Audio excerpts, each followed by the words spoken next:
Hello, this is NinjaBob and welcome to episode 17 of Feed the Beast Infinity Evolved. This over here is my biggest fan.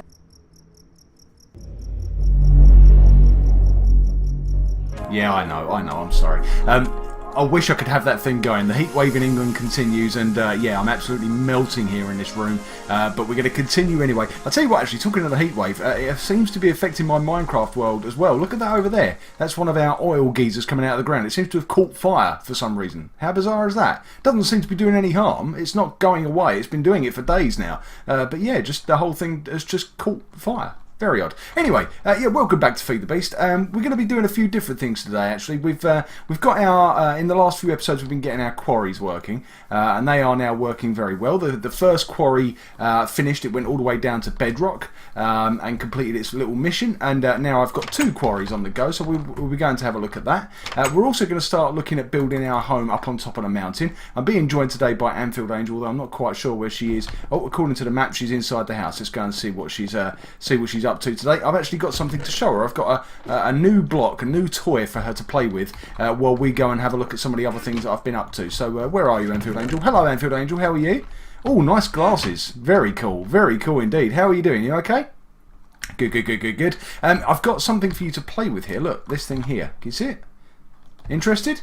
Come on, let's go and have a look. I'm going to show you how this works. So we're thinking about building a house up on top of the mountain, you see. And we've had this idea to build a big sort of round building, a bit like, if you've been following my videos for a while, not on this channel actually, but on my old channel. On my old PS4 series, we built a big sort of round cylindrical house with arches and stuff, and it was very cool, and we do miss it, and we decided that maybe we'd sort of try and replicate it but up on top of the mountain. And it's going to be quite a challenging thing to do because I mean the mountain isn't exactly, you know, level. There's sort of big dropaways and overhangs and stuff, and there's this massive hole through the middle of it, but I think that's going to kind of make it interesting to try and build this sort of big epic building up there, but sort of incorporating the shape of the mountain. So I think that's going to be pretty cool. But to help us do it, when we did it on the PS4, we had to just sort of we used a website called Plots, P-O-L-T-Z, and yeah, we went and sort of drew out the circle on Plots, and then we had to write it all down. Do you remember, Anfield Angel? We had to write it down. We go 5 blocks, then 4 blocks, then 3 blocks, then 2, then 1, then 2, then, and that's how we did it. And God, it was hard work.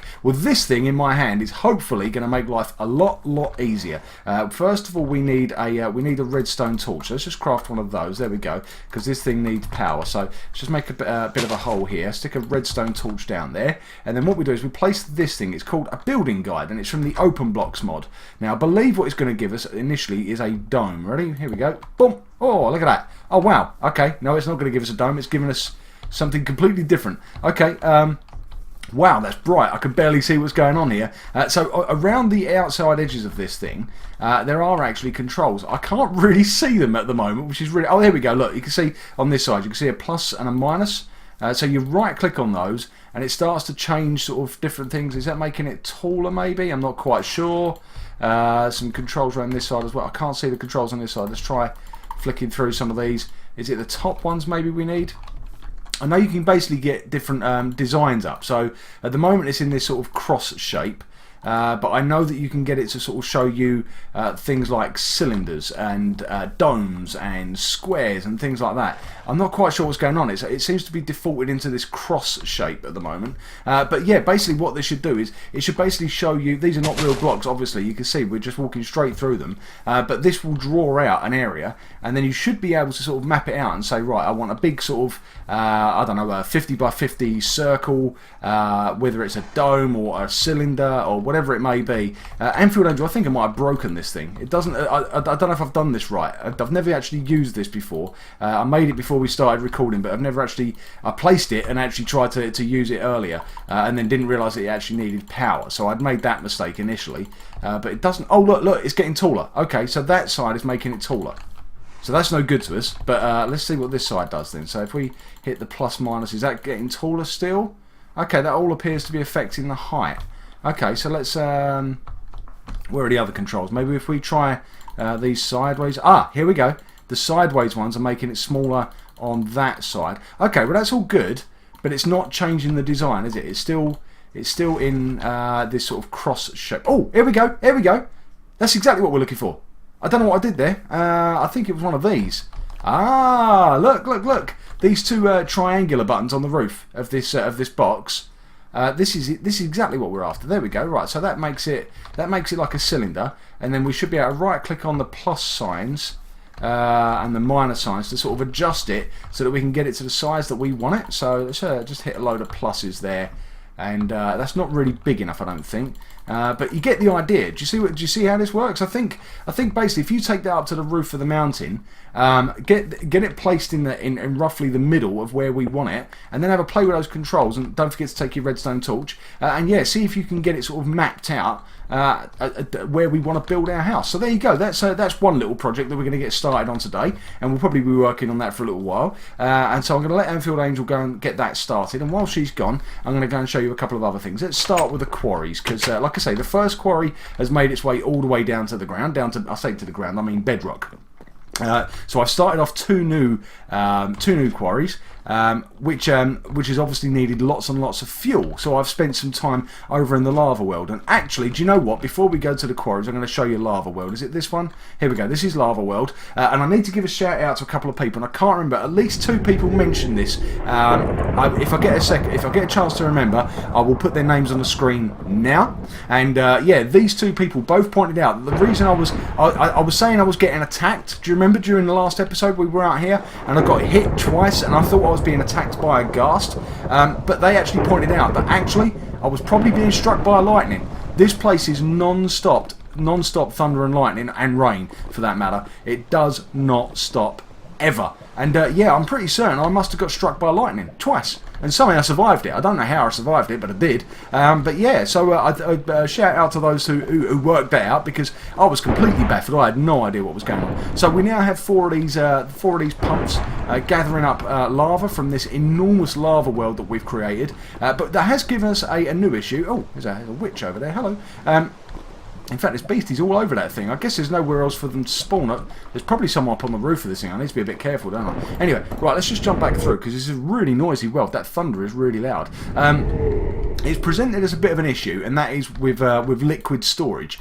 So we managed to gather up something ridiculous like 10 tanks of lava in the last episode. But that's a lot. It's lasting a long while. Let me show you. Here we go. I've been playing with the engine room here. This is the engine room where we've got all our pumps going. Not our pumps, our biogas engines, I should say. I've doubled up, so you can see here we've got the 4 that we had before, but we've now got 4 more on top. And here's our fuel source. So here's all our lava. But you can see here we've got 1, 2, 3, 4, 5 by 3, so 15 tanks of lava, and that's you know, it's getting used pretty quickly, to be honest. Let me grab some more lava while we're here. Might as well top these tanks off. So let's just break the empty ones across the top there. Bump, bump, bump, bump. And yeah, so this is okay. It's not a bad fuel source, and I'm quite happy to carry on with lava for a world, especially now that we have that world with more lava than you could ever imagine. But we need a slightly more efficient way. These things hold the equivalent, I think, of 16 buckets of lava, which is a lot, but we're getting through a lot more than that. So here we go. Look, this is where the quarries have been doing their thing. Let's just make sure there's no beasties around, and you can see the quarries are working away. This corner is where we did our first one. There you can see it's all the way down to bedrock. We've got another one there which is doing a similar size area, and that's making good progress. This one over here I've actually made slightly bigger. I say slightly bigger, it's actually twice the size. It's the size of those 2 quarries combined. So you can see that's just one big area. So we use those funny little lapis lazuli torches that I showed you last time. We mapped out this area, and yeah, it's quarrying away. So it's obviously not as deep at the moment, because it's having to drill obviously sort of twice the size of that one. But yeah, steady progress is being made. You can see all the stuff we've gathered up, plenty of cobblestone, and that's something else I need to look at. We'll talk about that in a minute. But yeah, we're obviously getting tons and tons of cobblestone, which is, you know, I suppose it's useful. We can use it for certain things, but obviously it's the ores and stuff that we're really after. What I've been doing with the cobblestone, and as well as the dirt and the gravel for that matter, is that I've been compacting it into condensed ores. I think I've showed you those before, but that's where you take... In fact, let me give you a quick example. I'm sure I've showed you this before, but it doesn't take a few seconds.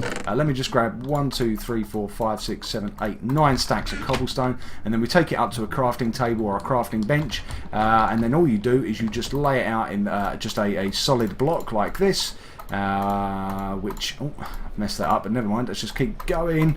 Stick the 16 there, we go, bump, bump, bump. We make a solid block of cobblestone, and what we get is a condensed, sorry, not condensed, compressed cobblestone. There we go, so let's just grab all of those. So that 9 stacks has now become 1 stack, but then you can go another step further. Oops, I've messed that up. You can go another step further, and you can double condense them. There you go, or double compress them, I should say. So let's just do that again, and I think that's pretty much it. Let's just grab the last of those. I think that's basically it. Oh, we've got just enough to make 1 more stack. There we go. Then what you could do is, once you've got 9, you can make a triple compressed and then a quadruple compressed. And I can't remember how far I've got now. I think I've got up to 5 times now. I think is the most densely packed one, when it holds something ludicrous like 150,000 cobblestone blocks into a single block. It's absolute madness. But yeah, it's great for storage. But there is a mod, there is a toy that we can make, and I'm not quite sure what it's called. I think it's an auto. I think it's one of these things. No, that's not it. Is it this one? I think it might be the auto workbench. And basically what you can do is you can teach this the recipe for making anything. Actually, it doesn't have to be these compressed things. You can teach it the recipe for making something, and then what you do is use pipes, item pipes, transport pipes, to move the items into that automatic crafting thing. And as soon as it's got enough to be able to build whatever you've pre-programmed it with, it crafts it for you and then churns it out and puts it out of another transport pipe. So you can automatically have these quarries going into those auto crafters. And yeah, automatically crafting and condensing or compressing our cobblestone, which means that I don't have to run backwards and forwards doing it. So that's something we're definitely going to look into, either today or maybe after today's video. I'm going to look into doing that, because we are getting tons of cobblestone. It's getting well out of hand, and I don't want to get rid of it, because I think it will be useful, especially for this massive building that Anfield Angels just started working on. But yeah, it's just a pain having to do it manually. As you can see, I still haven't put a roof on this thing. That's another one of the jobs on the to-do list. But yeah, before we get into that, I want to have a look into a more efficient way of storing our lava. So let's go and have a look at this. Someone, again, if I remember, I'll put your name on the screen.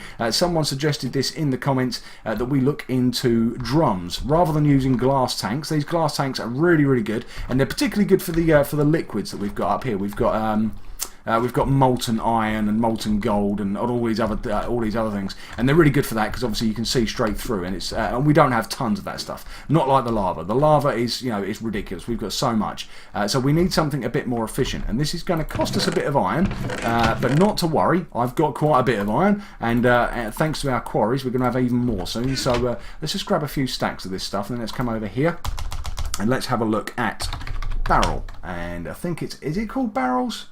No, they're not called barrels, they're called drums. There we go. So let's have a look at drums, and I think it's this one that we're going to look at.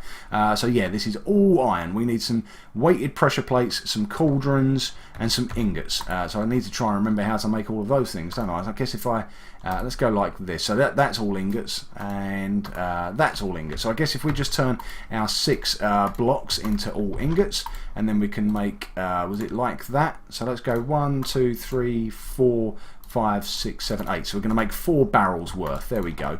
Then what do we need? We needed cauldrons. With cauldrons like that. There we go. Oh no, that's not a cauldron. That's a minecart. I've got that wrong. Let's have a quick look. It needs to be deeper. So we go down like this. So we'll do that again and go 1.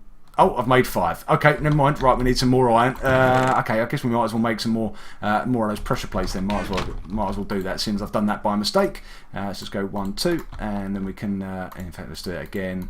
And make another pair of those, and then all we need to do is go into the actual barrel menu, push the question mark, and then just colour by numbers. Just fill these areas in like this, and then go half there and half there, and then put those there. Oh, and that's annoying, is it? Look, I'm 1 ingot short. I'm literally 1 ingot short. If I just go and grab, if I've got any in here ready-made, it doesn't look like I do. Right, so let's grab a block.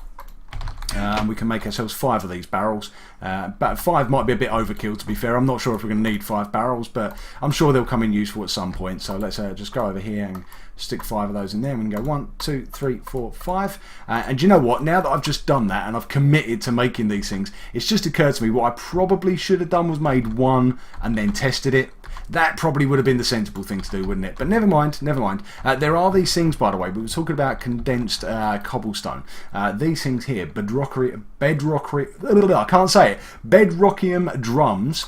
These things are insane. The capacity on them is enormous. I mean, look at the capacity on a barrel is 256,000 units. Compare that to the glass tanks, which have it doesn't say, but it's 16,000. So we've obviously got much more space in these barrels. But then look at these bedrockium drums, and look at that, 65.5 million is the capacity, but look how it's made. You use these weighted gold pressure plates and cauldrons again, and that doesn't seem that bad. And then you're looking at these funny looking ingots and going, well, what are these made of? Well, let me tell you, they are made of triple compressed cobblestone, quadruple compressed cobblestone, a mixture of both. So you need 4 stacks of quadruple and 4 stacks of triple, and then you need a block of diamond, and that gets you one ingot. The bedrockium drum needs 6 of those things, so we need 6 blocks of diamond. Forget the cobblestone, we need 6 blocks of diamond. 6 times 9 is, well, I can't do the maths in my head. That's a ridiculous amount of diamonds, plus the cobblestone as well. Ugh, madness, absolute madness. But maybe just one day we'll have it. There we go. There we go. It's as simple as just dropping it in underneath our pump there, and that has started filling up nicely. Now, I guess I'm not sure how we check the capacity of these. Oh, there we go, at the top of the screen there. Can you see that? Let me just move around. There you go. It's up to 20,000, 21,000. It's just filling. It's just filling non-stop. We are going to drain this place out completely of lava. By the time these 4 are done, we're going to have over 1 million MBs, whatever an MB is, 1 million MBs of lava. So, goodbye glass tanks. Thank you for all your service. You've been very useful. But now we've moved on. We are on to drums. And I guess once we've got enough of like molten iron and all that, I guess we could use the drums for that as well. But for the time being, look at that. Nearly 50,000 already. How quick is that? That is completely insane, and these things are completely self-sufficient. If you didn't see the last episode, I do recommend you check it out. But basically, this pump is being fueled by the lava that it's pumping, so it's kind of like going around on a perpetual loop. This is a lava generator that runs off of lava, generates power that makes this drag out lava, that makes it. You get the idea. It goes round in a circle. But that's absolutely awesome. Look at that. They are filling up in no time. Absolutely no time. So, right, that's our fuel source sorted. So our quarries are going to be good forevermore. So as soon as those 2 hit bedrock, we'll just set up another 2 quarries. I might even set up a 3rd and a 4th and just go for it. We just might as well, because if we're going to get ourselves 4 blocks of diamond so that we can make 6 blocks of diamond so that we can make a bedrockium drum, then yeah, we need to get serious mining going on. Right, one last thing I wanted to do before the video ended is I wanted to go up to the top of the mountain and have a look at what progress Anfield Angel has made. I don't know if she's made any, to be fair. She's been all on her own. I'm not sure if she's made any progress. But first of all, I wanted to show you something that I've been working on off camera, which is using this thing here, this grindstone. Now this thing here creates a dust. Let me grab where is the stuff? What we do here, we're going to grab some gold ore, not too much. Let's just grab, say, let's grab 10 of those. In fact, that might be a bit much because I've just realised that's the last stack. Okay, let's just do 5. Let's just do 5 because I've actually got all of the gold dust that I need. But I wanted to show you this. What you do is you drop your gold ore into here, and you can do this with other materials, but the gold in particular is what I wanted it for. And then what you do is you make this this grindstone, and then you make yourself a wooden crank. Very simple, very cheap to make. Then you connect one to the other, and then you right-click on the crank, and it starts to spin. Look at that. And what it's doing is it's grinding, as the name might have given it away, it's grinding away at that gold ore that's inside. And then what we'll see is each one of those gold ore blocks turns into 2 pieces of gold dust. Let's go a little bit longer and see if we can get 2 more bits of dust. Let's have a look. No, a little bit longer still. And this should be done. There we go. So we now got 4 bits of gold dust. Now the reason we want gold dust is that when we come over to here to make these these link panels, this is what we use to make these books. These books that we use to go into different worlds. But there's an extra mechanic involved in this, where if you add modifiers into this ink blot here before you create the page, you can get different modifiers on the actual linking panel. Now I've actually already got what I want, but I wanted to show you how this works. What we do is we just drop these in one by one. There we go. So we've got 4 bits of gold dust in there. We only need 1, and you'll see it starts flashing different colours. Now the reason I've done more than 1, we could have got away with just 1, but the green, which is what we're after, would have only been there for a split second, and then it would would have moved on. And the idea is you want to try and create your linking page while this thing is green to give yourself the best possible chance. So the more gold dust you put in, the longer it stays green. That's the basic idea. Now I think when I did these, I think I actually used 6 bits of goldstone dust in the end, but it's okay. I'm only showing you this for sort of just demonstration purposes. So what we're going to do is we're going to, once this goes green, we're going to wait for it to go green and then click and create ourselves a linking panel. Let's drop this in here and see what we got. Now, this one is actually a slightly rubbish effect. You see there it says link panel page disarm. Now, disarm is a slightly rubbish effect. So I guess that's because I was a bit cheap and I only put 4 bits of gold in there. What disarm does is, well, it does what it sounds like actually when you use it. If this book had disarm on it, when we jump through, then I can't remember if it disarms you of everything or whether it's just like a portion, but basically you lose half the things that you've got in your hotbar. So you could end up losing your sword and your axe and stuff. And when I say lose them, they just drop on the floor, I believe. So disarm is actually a slightly rubbish one. So I'm glad that I did this off camera, because off camera what I managed to get was these. These have got intra-linking in them. So let me just grab some leather, because I want to use this for showing you the top of the mountain. Basically what intra-linking does is it allows you to make one of these linking books, but within the world itself. Obviously these ones here take you from this realm to the lava realm, or from this realm to the redwood realm, which is where we do our mining. I've also got an obsidian world, which I haven't actually shown you, I don't think, but this is where we get all our obsidian for when we're making our glass tanks. This world is made pretty much entirely from obsidian, and I just bring my mining turtles over here and get them to mine out this area. And yeah, it's ridiculously efficient, ridiculously efficient. It took it about 10 minutes to mine all of that. Yeah, we've got ourselves like a double chest full of obsidian there. But yeah, I digress. Let me go back to the overworld. These books are only designed to go backwards and forwards between realms, between different ages. Now, an intralinking book should allow you to travel within the same world, and that's what I want to do, because obviously we've got this huge mountain. So let's go home like this. And this should create us a book. I've just realised I picked up those bits of leather and I didn't need them. So this should create us a home book, but with intralinking built into it. No, I think I've done that wrong. Oh man, I think I've done that wrong. I did need the leather, because what you have to do... Oh, I think I've just wasted that intralinking book. Yeah, look, there we go. See that? It's an unlinked linking book, but with intralinking in it. Now what should happen is, let me just intralink this to say here. We get this in our hands, we right click and it goes green. And let me just double check. Overworld. I think I've missed it. I think I've messed it up. I think I've wasted that book there. I don't think that book's going to take us anywhere. Right, never mind. Okay, that book here, it should, when we use it, should bring us back here. That's the idea. So what we're going to do is we're going to grab a, what's it called, a lectern to put it on. I'm going to dump that book in there for the minute. I'll come back and check what I've done with that later. First of all, we're going to run up to the top of the mountain, and then before the end of the video, we're going to try our intralinking book out and see if it works. So let's go and see what progress Anfield Angel's managed to make. She is up the top of the mountain. At the moment, there's no quick ways of getting up there. We basically have to climb it. Anfield Angel has made us some stairs, which will make it slightly easier, but we still got to do it the old-fashioned way. We've got to basically just run. So let's head over here. You can see we've got our ladder up here. That does the first part, so that takes us up here. We've got stone ladders, which are pretty cool looking, kind of unusual looking, but yeah, pretty cool. And then we come up here and just work our way around to here, and then I think this is where our staircase is. Oh, sounds a bit monstrous up here. I can hear beasties. No, nothing here. Okay, let's just run for it. So here we go. We've got our huge staircase, and this takes us all the way up to the top of the mountain. And you can see Anfield Angel's mapped out a few rooms up here already. I don't know how much progress she's made with the outer building. Oh look, she's still playing with that toy, isn't she? She's still playing with it. So we're thinking about building up here. We've basically leveled a lot of this out already, ready for where our home is going to be. So this is where we're going to end up living ultimately. So our little wooden house that we've been in for the last 16 and a half episodes, that is going to change. It will still be there, but and we'll probably use it for, I don't know, for storage or something.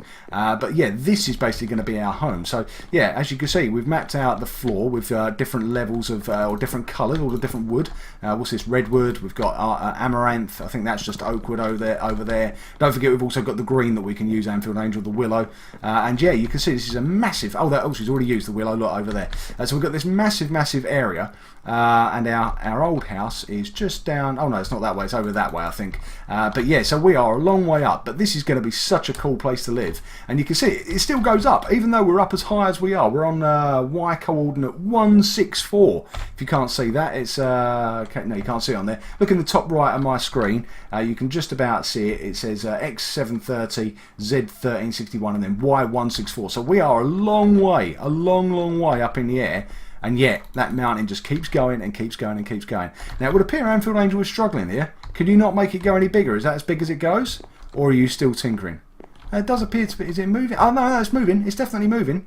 Okay, so you're getting there. You're just struggling to get this mapped out in exactly the way you want it, I guess. See, I think what we're going to end up with is we're going to end up areas like this where it sort of overhangs. But that's okay.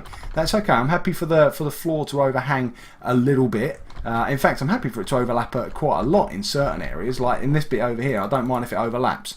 But yeah, this will be awesome, won't it? This will be awesome. If this is our home, obviously we'll have a few weird bits like this where the mountain sort of cuts into it. But I think that's going to work. I think that's going to look absolutely awesome. We'll have to shape these rooms to obviously accommodate the curve. But yeah, it's difficult, isn't it? You can't really see. You could almost do with being able to sort of stack up vertically so that you can see this. Because at the moment, to me, yeah, it looks more sort of egg-shaped, doesn't it? It's longer there than it is there. So I guess what you do is, I don't know, what do you do? Right-click on, no, that's that side. So what do you do? Ow! Okay, sorry, am I interfering? Shall I stay out of the way? Do you know what? I'm going to leave Anfield to it, Anfield Angel to it. I think she's got this under control. I think in the next episode we will focus a bit of time up here because we've not really done a lot of building. We've been so busy playing with it. Oh, there's a big drop there. Look at that. Whoa! Yeah, okay, need to be careful with that one. Yeah, we spent so much time playing with the different mods and stuff that we've not really just built anything, have we? You know, and that's one of the things me and Anfield Angel have always enjoyed doing, and I think you guys enjoy watching it as well. So anyway, I hope you have enjoyed today's video. Oh, I nearly forgot. Let's try our Intra-Linking book before I go. Let's give this a go. So in theory, we should be able to place this onto a lectern. Let's just dump it here for the moment. Boom, there we go. Stick the book there, and then right-click and go. Hey, now. If I hadn't have wasted that other book, I'm so annoyed with myself for wasting that other book. If I had another one, I could have it right there, and when we wanted to go back up the mountain, we could just right click, boom, and we'd be up the top. It'd be as simple as that. So now, Anfield Angel, you can come back here in an instant. It's a split-second journey. Unfortunately, I've messed up. Never mind. I hope you've enjoyed today's video. If you have, please leave a like. If you haven't, I guess you'll go and do that other thing. But I hope you have enjoyed it, and I hopefully will see you all in episode 18. Bye!